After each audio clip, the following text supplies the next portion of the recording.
In today's video, we will be using the word egg or eggs in our idioms. So our first idiom is walk on eggshells. To be very careful not to say or do something wrong. He walked on eggshells during the interview. Bad egg.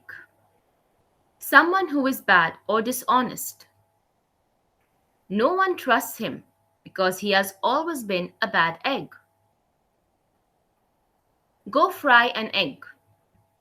Used to tell someone to leave you alone. Stop disturbing me, Alex. Go fry an egg.